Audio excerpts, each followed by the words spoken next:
ya moyo. Jamani, Yesu amefanya, amejibu maombi. Yesu amejibu kwa wakati. Bwana amejibu haja ya moyo wangu. Jamani, Yesu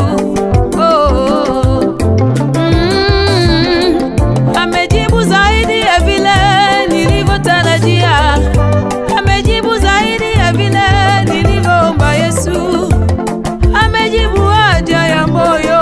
Yesu wangu amefanya.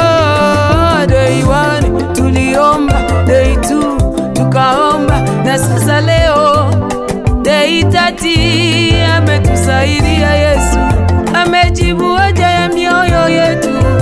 Huyu Yesu amefanya. Sioni haya kusema kwamba ni Bwana afanya. Acha kila mtu aseme yeye tenda. Waliomba nasi waseme kwamba fanya.